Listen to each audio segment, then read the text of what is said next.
I started trading over 6 years ago and I tried many different scalping strategies. It took me the last 3 years to actually perfect a proper scalping strategy, and it has made me $15,000 consistently every single month for the last 2 years. And the best part is I only trade for 2 to 3 hours per day. In this video, I'll show you how simple this strategy is and that you don't need to sit in front of a screen for 8 hours a day in order to be successful. I will go over everything I learned in the last few years, from my biggest losses in the very beginning of my journey to my consistent wins now. Make sure you guys watch this entire video without skipping. Trading is very meticulous and missing one small detail can change the entire outcome. Let's shoot for 100 likes on this video and make sure you guys subscribe for more educational content. Alright, so let's get into what the fundamentals of scalping is. So scalping is typically going to be a short-term trade, meaning that we're going to get in the trade and get out very quick. It's going to be a quick trade. It's not a trade that you're going to want to stay in for a very long time. It's probably going to be a few seconds, sometimes a few minutes.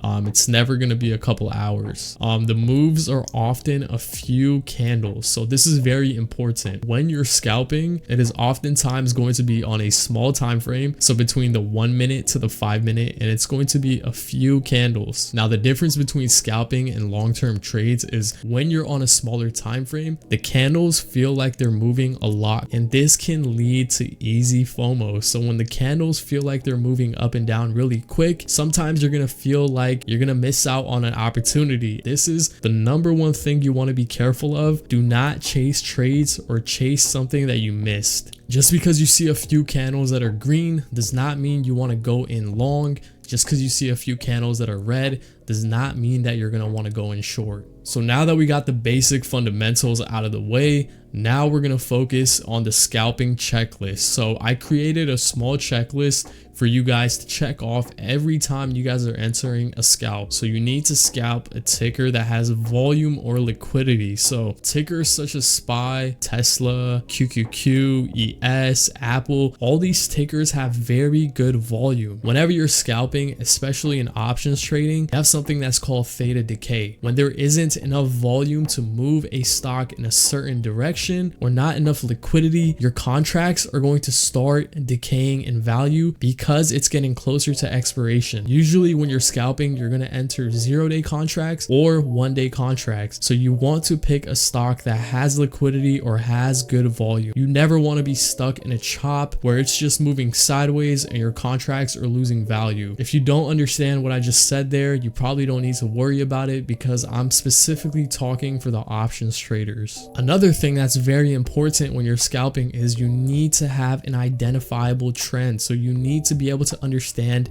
whether it is moving up, down, or sideways. You need to hop on the 1 hour time frame, the 15-minute, 30-minute, whatever time frame you need to do to identify an overall trend. You need to hop on that and figure out your bias. What is your bias right now? Are we moving in a sideways direction? Are we moving in an upwards direction where your bias needs to be calls? Or are we moving in a downward direction where your bias needs to be puts? Okay, so basically, to sum this entire thing up, just make sure you're trading something that has good liquidity and volatility, and make sure you can identify a clear trend. Now in this video, I'm going to be going over 2 scalping models. These ones typically show up 5 to 10 times per week. So you're going to have adequate opportunities to enter trades, but you just have to be super diligent and you have to know when the setup is presenting. And in this video, we're basically going to go over that. And then I'm gonna show you guys some live examples of these setups playing out. So model number 1 is going to be the fair value gap / inverse fair value gap inversion. So in this model, we're gonna be utilizing market imbalances, fair value gaps, whatever you want to call it, for the setup. Model number 2 is gonna be a break and retest of liquidity. Now this one is much more simple to understand. If you guys want to come trade with me and watch me execute these models live, I trade every single day in my Discord server. If you guys want to join, it's going to be the first link in the description, and I'll see you guys in there.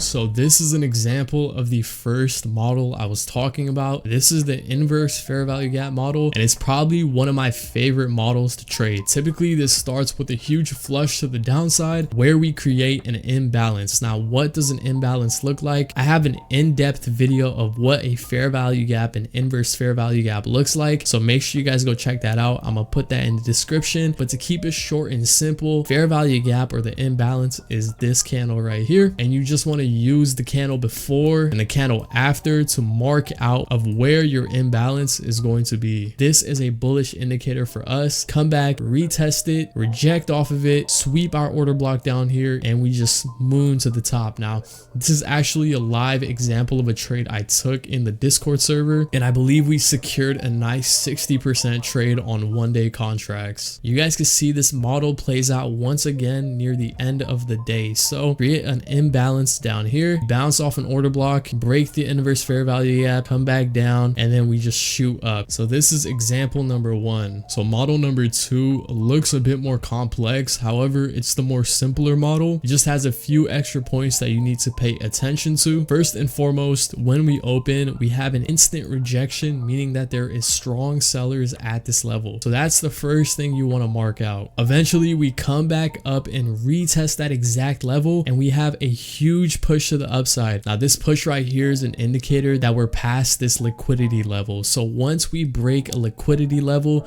you guys know once we come back down to retest it, we're going to expect a bounce. So just to make it simple for you guys, pretend this is a liquidity level. Once we retest it, reject, retest it, and then break. Now that we're trading above it, we're expecting to bounce off of it. If we were trading below it, we're expecting to reject off of it. We reject off of it initially at market open, break through it, come back down to retest it. This is a perfect opportunity to catch your entry for longs. This model is another example of a trade we took, and this trade right here secured us a nice 120%. Okay, so now that you guys understand what these models look like, let's go ahead and jump into the chart and find some live examples that we took. So jumping into today's price action, I'm gonna show you guys a scalp that I took using the first model. So if we jump into the 5-minute time frame, this is the most recent price action. I'm not going back a couple weeks. I'm literally using today's price action. I can go to the previous day and pull out the same exact model. So jumping into it, you guys can see at around noon, we end up creating this imbalance candle. So once again, if you don't know how to identify inverse fair value gaps fully, completely, I'm not gonna go too in depth in this video because I already have another video that went in depth. But basically, once you identify the imbalance candle, you're going to want to use the wick from the previous candle and the wick of the candle after to create your imbalance. So once the inverse fair value gap is created,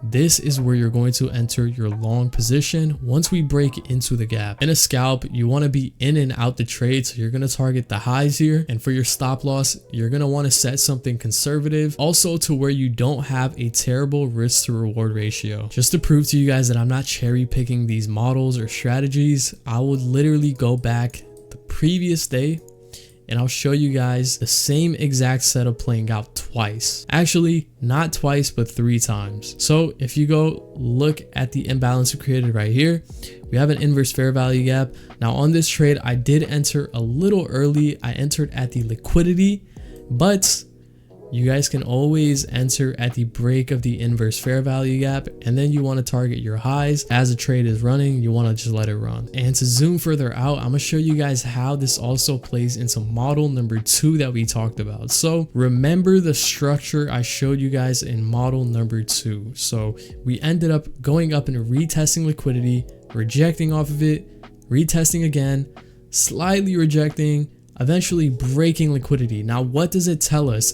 Once we retest liquidity again, we are going to more than likely bounce off of it because we're trading above it. Now, this is where you have model number 1 and model number 2 playing in conjunction with each other. So not only do we have an inverse fair value gap that formed, we're also retesting liquidity. So you have 2 options here. You want to wait and see if we're bouncing off liquidity to enter your position, or you want to wait and see if we break into the inverse fair value gap, which is obviously going to be less gains, but it's going to be a safer trade. Now this trade specifically was around 70% or 80% profit, and it ended up running all the way to 140%. Now this is literally proof that I'm not cherry picking any setups. These setups literally happen within a day or two of each other. Now obviously you're going to have some days where you're going to just have very choppy price action. You're not getting any liquidity. You're not getting any inverse fair value gaps. There are going to be days like that. So make sure you know when to trade and when not to trade. And this right here, prime example of a day you do not want to enter any trades. I wanted to keep this video short and sweet. If this video helped you at all to understand a little bit more on how to scalp properly, make sure you guys drop a like and subscribe to the channel. And don't forget to join the Discord in the bio. Post my trades in there every single day. I go live, post my analysis, and I'm currently doing a 500 to 5k trading challenge that you guys can follow and tag along. I'm going to be posting every single trade I take for that challenge in the Discord server. Join that and I'll see you guys in there. Take care.